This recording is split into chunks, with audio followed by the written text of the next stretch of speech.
Hey guys, welcome to another Raise Your Game vidcast. So today we're at Intellis. Now, this is one of Cisco's certified partners. And I thought for us to come here because it's the certified partners that really help us choose the right solutions and our options for our businesses and make sure that we are really completing the different pieces of the puzzle that make up our transformation journey. Now, you'll remember that for the last couple of weeks, we've been talking about how do we digitally transform our businesses. We've identified from Cisco's small business study that there's actually 7 steps to getting this done. Step 5, though, is really about choosing the right partner that's going to help you make the right choices for your business. So Intellis is certainly one of those partners, and today we're going to be talking about how they're helping us make the right choices, choose the right pieces to complete the digital transformation puzzle for our own businesses. Come with me.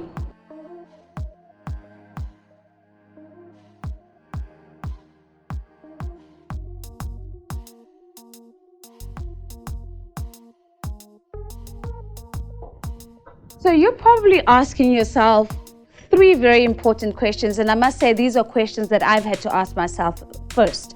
And that is, firstly, what does my business actually need and why does it need it? I've also had to ask myself what's working and what's not working within my business, especially as I've been trying to adapt to this new world of work and trying to service my clients within this new reality. And I think once you've understood what it is that you need and why you need it, once you've understood what's working and what's not working, it allows us to then to ask the 3rd question, which is, what are my options exactly? And that's why we're here today, to help us answer that question. And one of the ways that I've learned that I can answer that question is actually by partnering with a certified Cisco partner. They help me to identify the right pieces of the puzzle and make the right choices. So today we're going to be talking to Intellis, which is the Cisco certified partner. But as always, we're going to take this a step further, and we're actually going to bring in the voice of the customer, and we're going to be speaking to someone from CMC who is actually one of Intellis's customers to really understand how they're doing on their digital transformation journey.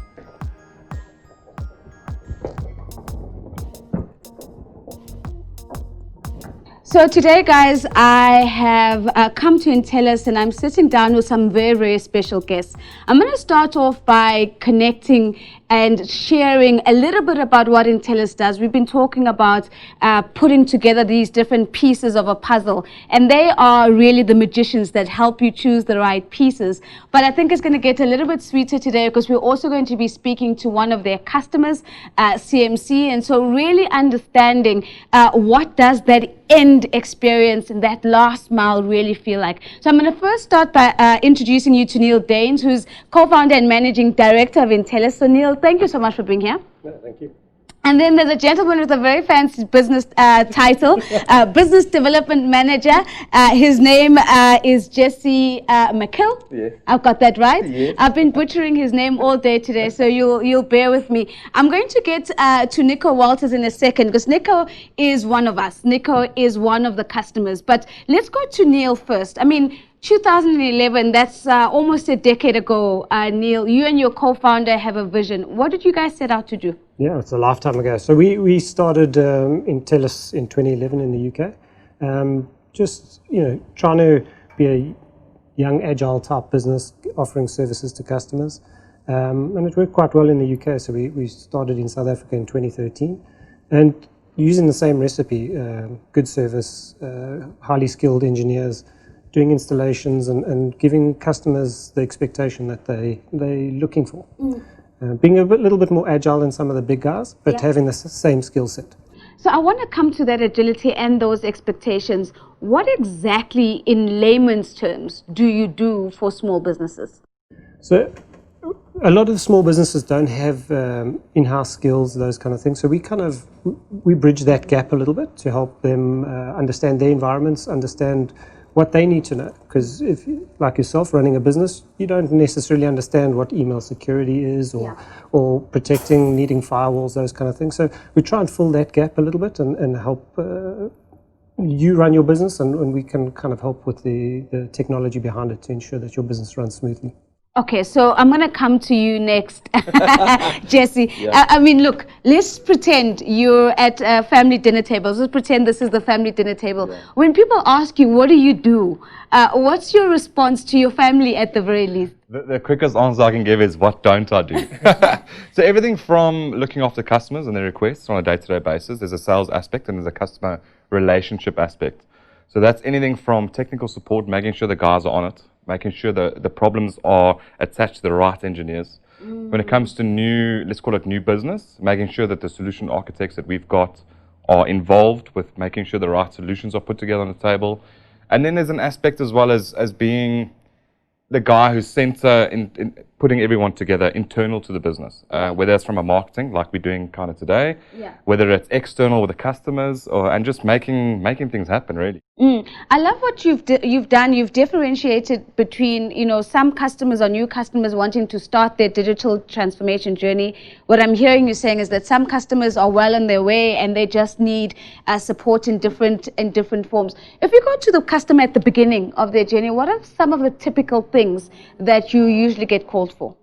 So generally it's just trying to understand what your current environment looks like. Right. And if there's nothing, it's greenfields. Then we can kind of help you understand how much budget do you have? What do you want to get out of it? Where do you see yourself in the next 3 years? Because you start planning a journey. You can't do everything in overnight. I mean, everyone knows that. Yeah. So it's a bit of a planning thing, and making sure while you're planning and everything, you're secure, you remain agile, you remain flexible, and whatever's core to your business remains the same. You don't have to change your business because I'm putting in a different type of technology. It needs to aid your business in whatever you're trying to achieve. So that's pretty much it. I really, really like that. And maybe just a quick one back to you, Neil. I mean, Jesse's talking about flexibility, he's talking about agility, he's talking about technology becoming an enabler of the existing purpose of your business. If we just pause to think about the COVID-19 pandemic, how would you describe the kind of business landscape that we're seeing? Are we seeing more businesses saying, oh, I need to accelerate, my digital transformation journey. I need to do more than before. And those that are you finding that they've actually been more resilient in this time? Absolutely. So I think that what it has done is it's fast-tracked South Africans working from home. So historically, South Africans often wanted to see somebody at a desk, and then you're protected by the perimeter of the business. But with guys working from home and those kind of things, you're now having to protect somebody at their house, at their coffee shop, at the hotel. It's changed the solutions set a little bit. Remote working is becoming a far bigger play in what we're busy doing on a day-to-day, and how do you secure that individual when they're outside of your environment. So the one key thing for us is, just because you're a small business doesn't mean you need less security or less attention. It probably needs more, because it's more valuable to yourself to make sure that you're protected and your IP is protected.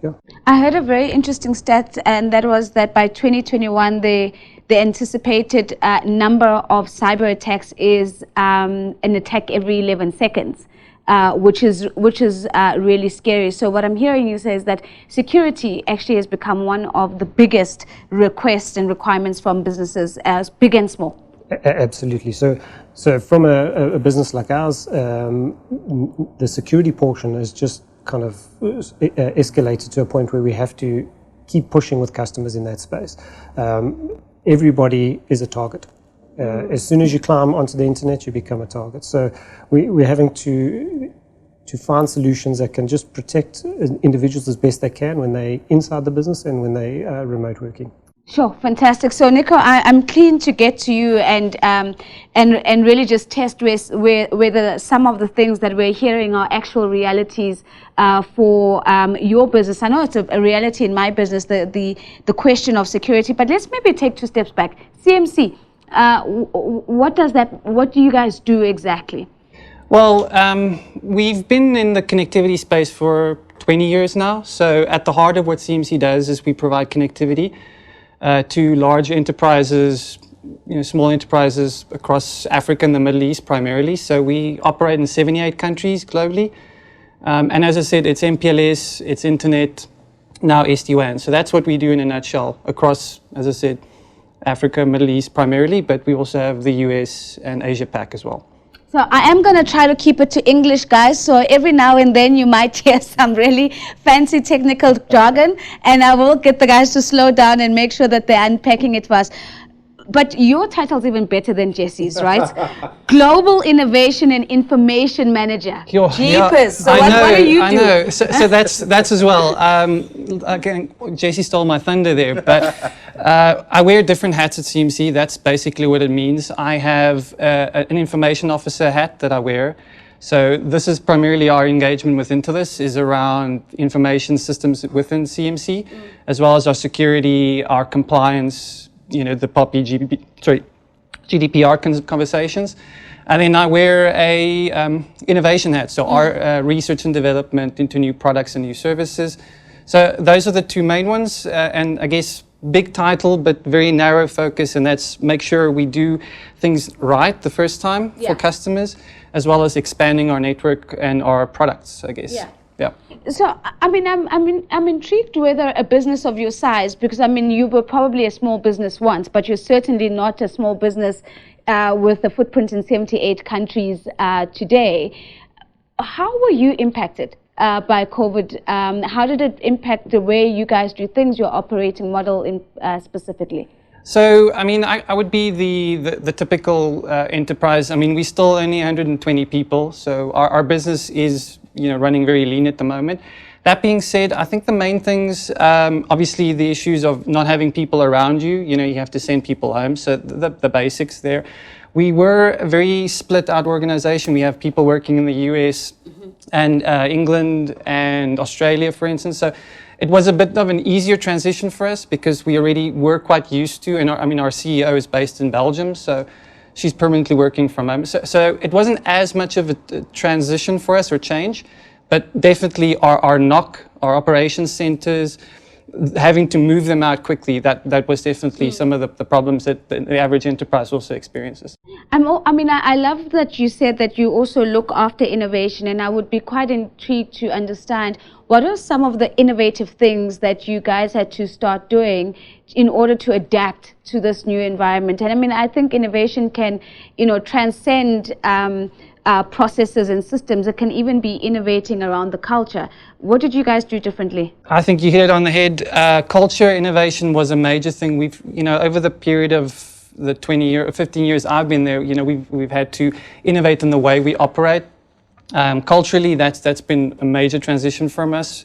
Going from a privately owned enterprise to a venture capitalist owned enterprise, that's a major innovation change there in itself. But from a products and technologies, we also support a lot of your retail airline industries. We know what happened with them. It's been a very tough time for them. So we've had to innovate in terms of products and services to enable them to stay afloat. So we've had to look at, remote access technologies, flexible technologies in terms of, moving people around. So a person's not going to be sitting in the same space. So connectivity methods that are generally, focused on a fixed location. How do we innovate products and solutions that could cater for somebody that's going to now be a mobile worker, like a real remote workforce? So I think those were the two main ones for us. Sure, it sounds like it's a mindset innovation as well. So you've got to actually start framing and seeing the challenge differently so that the solution can be more innovative and not sort of go back to the fixed the fixed frame, if you will, the way we did. Now, one of the things that we're seeing now is, as economies are opening up, some businesses are trying to go back to some of the things that they used to do before. We're seeing hybrid models of working from home and part working from office. If you were to think about something that's changed absolutely forever for CMC, that you will never do the same again, what would that be? I think, and I'm speaking, from the perspective of our customers as well. I mean, one of our customers is one of the largest sort of group organizations. They've got 700,000 staff globally. So we kind of take lead from them and say, I think the concept of we have to be at the office 8 to 5 to be productive, I think that's definitely changed forever. But I think the concept is slightly different, where before, let's say the first 2-3 weeks of COVID, everybody's like, we're never going to go back to the office. we're going to be working from home. I think the difference is here, you're going to find a hybrid for us. It's like work from anywhere. That's what that's my aim here, is to say whether you're comfortable working from home, you should be working from home. If you're comfortable going to the office, you should be working from the office. But you definitely, that's one thing that's never going to be the same, is that 8 to 5 in front of your desk. I don't think that's never going to be back in the same way. Are you tracking your customers' behavior in the sense that I would imagine if a lot of your customers are coming to you and saying, listen, we want to work from anywhere, that's almost a feedback loop even back to yourself to say, look, this is the kind of business that we've got to be. Is there a correlation between what do you think your customers are doing and the way you're behaving in response to that? Absolutely, there's 100% correlation there. As I said, we are in the retail space. You know, people traditionally go buy a retail store, set it up, fix connectivity for 36 months, and we provide that connectivity and the whole overall network. But now the case of pop-up shops, you know, guy wants to rent for 3-4 months, close it up, move it somewhere else. That's what we're seeing now, especially. So the net effect is we're supporting these enterprises from a connectivity point of view, and connectivity means, you know, it doesn't matter what business you have, you're always going to need to be connected, right? So we take lead directly from our customers, where before you would have a customer buying a massive building, setting it up, supporting 300-400 staff or 1,000 staff. Now they're looking at office space for 100 people, hot desks. And again, all of that that impacts us in the case of, okay, well, now we have to provide sort of a hybrid sort of solution where some of it's going to be based at that big office, and some of it's going to be based at home, and some of it's going to be based on the road the whole time. So it's direct correlation there. Fantastic. So I want to talk a little bit about the future. I want to bring back Neil and Jesse into the conversation. What do you think is the most urgent problem, Nico, that technology is going to have to solve in the future? I think, we probably seeing security being number one.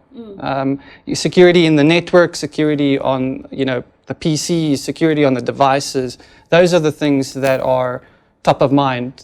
How do we secure not only a person at the office because he's not there anymore, but as Neil was saying, now you're going to be flexible and agile, and this guy's moving around, and he's going to be on a Starbucks shop, and you got to look at security from such a massive angle now.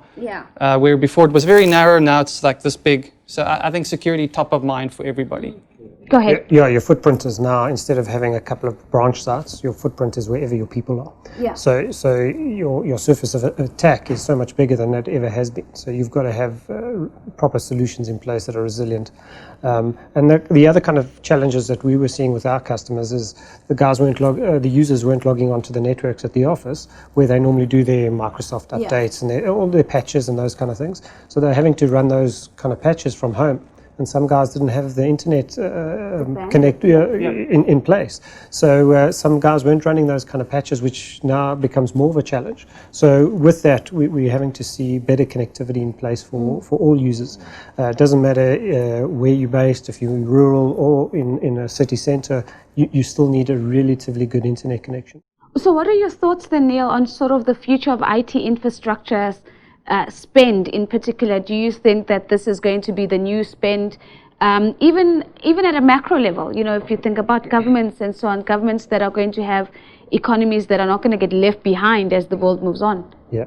So the infrastructure around 5G, mobile networks is really going to pay a lot of attention there, and just how users are going to be using that connectivity. It's going to be a challenge for businesses. How do you make sure your users are utilizing the connectivity correctly, and those kind of things. So there are solutions. Cisco Umbrella plays a big part in that to make sure that users are during office hours making sure that you're getting the best out of your people and productivity out of users. You get really mature users that are involved in your business, and you get guys that you need to guide and make sure that you're giving them the right opportunity to get their job done.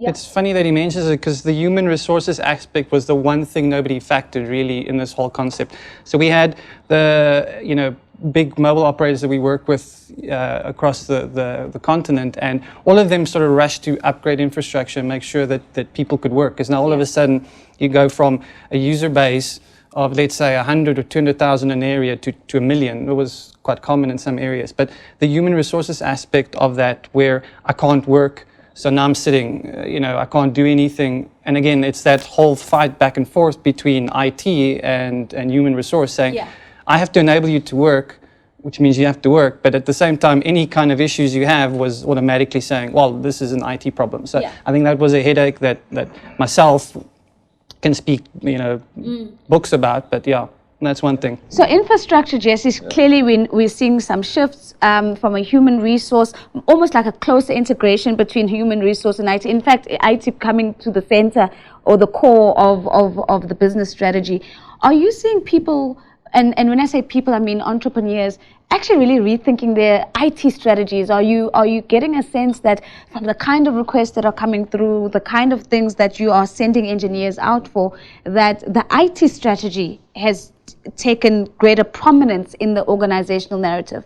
Absolutely. One of my customers in the legal services industry, they're in Sandton, and generally your law firms, lovely buildings, you're spending a lot of money on leases every year, and guys aren't working in the office. How do you get return on your lease?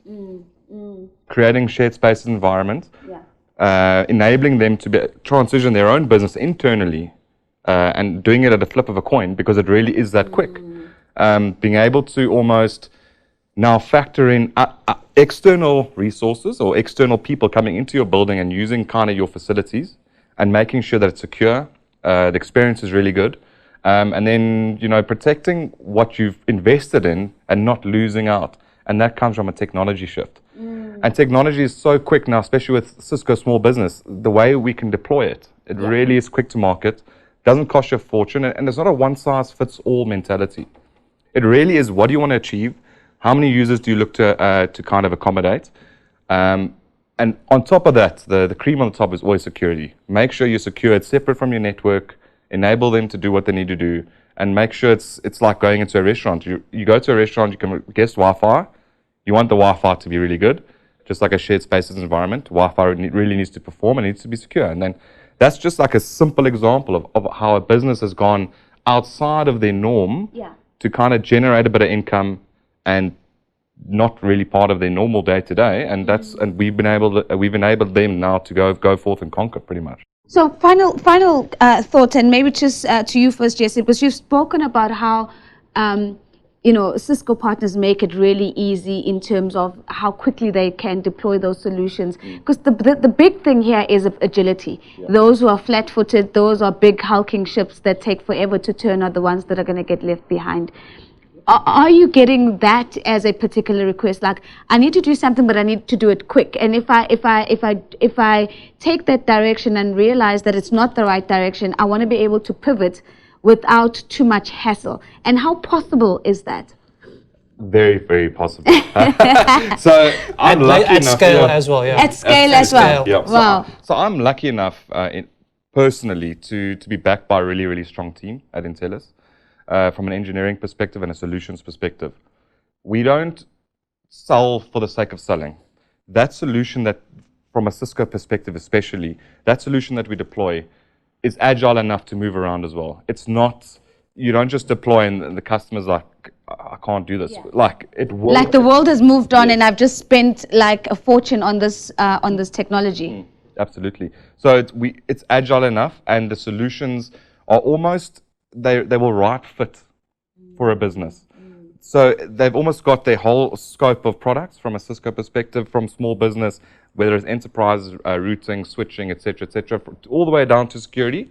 And they've built these call it small business security kind of products, which includes WebEx for collaboration, your email security, and for endpoint, Umbrella, and that's for your DNS. And that's really focused on really good performance on your networking aspect of things, and then your security aspect. Like, I mean, I think we mentioned security. Now we know what Jesse does. Times. Now we know what Jesse does. But I mean, the he's focus a sales guy. the focus on cloud is what makes this all work, right? So and I bring this in because it's a big thing for everybody. We have cloud providers all over the place, but Cisco was one of the first people to really push this cloud conversation, which means you can access their services from anywhere. And I think that's one of the main reasons they were so agile and so easy to scale, because again, you don't have to go deploy, well, you can, but I mean, you don't have to deploy infrastructure within the company, especially because people aren't there anymore. The concept of an HQ is completely different now.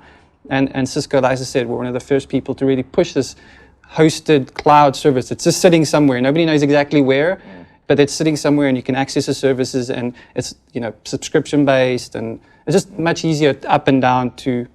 So what's step one? If I need you to come into my environment and make sure that I'm choosing the right things for my business that are the right fit. I'm using all your words, right? What's the first step? Yeah. What do I do? Do I call you? Give me a call. Give me a call. Or give us a call. Any of our guys willing to take your call, I hope. I hope no one declines your call. They shouldn't. But yeah, literally just a mail. Book some time in our calendars. I'll kind of get an idea of what you do. Yes. What is it you want to achieve? I personally like to meet with customers. I almost get a sense of how you are as a person. I like to put that into perspective of how you're going to run your business. As simple as it sounds, it really does, because there's a psyche around it, right? If you really want things to be locked down secure, there's going to be a solution, there's going to be that. Yeah. You want your workers or your resources to be flexible enough to browse pretty much any sites or whatever from a DNS umbrella perspective. I can anticipate that. I also need to understand how many branches, what do you know, I can get that from a person sitting in front of them. WebEx, sometimes, obviously from an agility perspective, of course, you can have a call wherever you are, any time of the day. But more than happy, our doors are always open. Coffee machine's always ready to go. The water is always cold, and sometimes, if you're lucky enough, you can catch us on a Friday and have a beer or two. And IT is not dreary. It really isn't dreary, and that's what we enjoy. It's what we get up for every day. Fantastic. So that's a hard sell that IT guys are not boring. They really know how to have a drink every now and then. But most importantly, they're a call away or a good cup of coffee away, and you can come in. I've had my fix for the morning, but I must say, if there's one thing that's clear, is that there's so much comfort and certainty that one gets when you know that you've got the right partner, and that partner has got the expertise to help you make the right choices. And should you need to pivot, that the technology or the solutions that you've invested in will allow you to do that, will allow you to be agile, will allow you to be always on, always adding value, always doing business, always raising your game.